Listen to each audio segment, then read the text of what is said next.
Bharatiya Janata party, जिसे BJP कहा जाता है, उसे विपक्ष के कुछ दल जो हैं वो बीजेपी को बड़का झूठा पार्टी भी कहते हैं।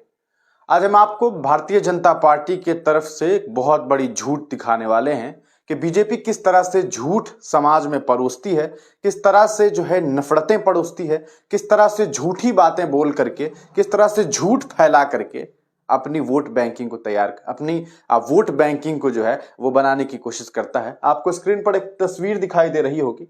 जिस तस्वीर को आप देख रहे हैं ये भारतीय जनता पार्टी की तरफ से ट्वीट की गई तस्वीर है। उनमें बीजेपी इन्हें बाबर के तौर पर दिखाने की कोशिश कर रहे हैं। उनका मानना है कि ये बाबर है और उन्होंने एक ट्वीट किया है। कितना फर्जी ट्वीट है वो हम आपको दिखाते हैं। इसके बाद आपको भी हंसी आ जाएगी कि कितने पढ़े लिखे लोग जो हैं वो बीजेपी से जुड़े हुए हैं। एक तरफ जो है ये लोग बहुत ज्ञान देते हैं और दूसरी तरफ इनकी हकीकत क्या है वो अभी आपको समझ में आ जाएगा। ये भारतीय जनता पार्टी ने ट्वीट किया है और ट्वीट किया है कि 1556 ईस्वी में, क्या लिखा है, 1556 ईस्वी में बाबर ने श्री राम जन्मभूमि पर बने मंदिर को ध्वस्त करके मस्जिद बनवाई थी।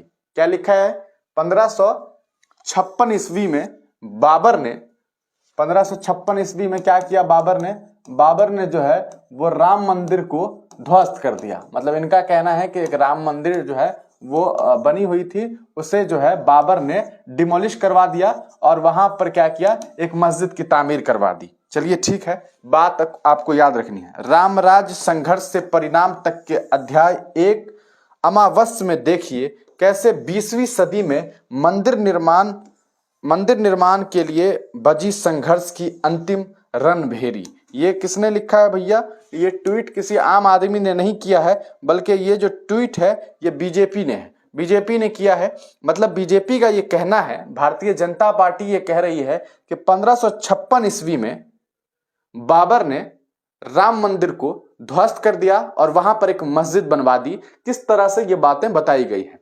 अच्छा, ये सिर्फ भाजपा की ही बात नहीं है, बल्कि भाजपा के जो अंधभक्त हैं या इस देश में जितने भी अंधभक्त हैं उनको ये लगता है कि बाबर ने राम मंदिर को तोड़ दिया और वहां पर मस्जिद बना दी। आइए थोड़ा इतिहास के पन्नों में जाने की कोशिश करते हैं और आपको हम बताने की कोशिश करते हैं। चलिए ठीक है, 1556 में बाबर ने राम मंदिर को तोड़ दिया।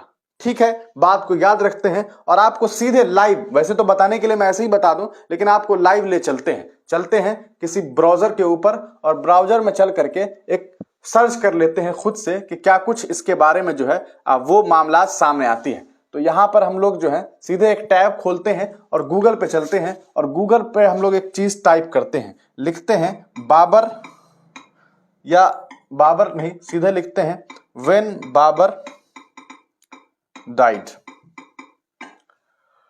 चलिए भैया, तो बाबर की मौत हो गई है 1530 में। कब मौत हुई इनकी? 26 दिसंबर 1530 में। बीजेपी क्या कह रही है? 1556 में बाबर ने राम मंदिर को डिमोलिश कर दिया। अब आप बताइए, जो आदमी 1530 में मर गया वो कब्रिस्तान के अंदर से 26 साल बाद निकला और उसके बाद उसने जाकर के 1556 में राम मंदिर को तोड़ दिया। मतलब कितना बेफजूल ट्वीट था ये, और किस तरह से एक फर्जी खबर दिखा करके एक नफरत परोसने की कोशिश की जाती है।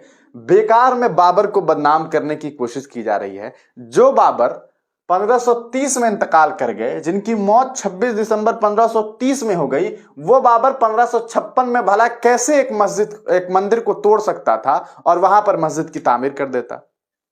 आप तमाम लोग अपनी राय कमेंट सेक्शन में जरूर दीजिएगा। तब तक के लिए दीजिए इजाजत, फिर मिलेंगे किसी नई वीडियो के साथ, किसी नई पेशकश के साथ। क्या आपको भी लगता है कि 26 सालों के बाद कब्रिस्तान के अंदर से बाबर निकले और बाबर निकल करके पहुंचे राम मंदिर और उस मंदिर को ध्वस्त कर दिया, वहां पर बाबरी मस्जिद बना दिए और फिर वो कब्रिस्तान के अंदर चले गए? अपनी राय कमेंट सेक्शन में जरूर दीजिएगा। तब तक के लिए दीजिए इजाजत, फिर मिलेंगे किसी नई वीडियो के साथ, किसी नई पेशकश के साथ।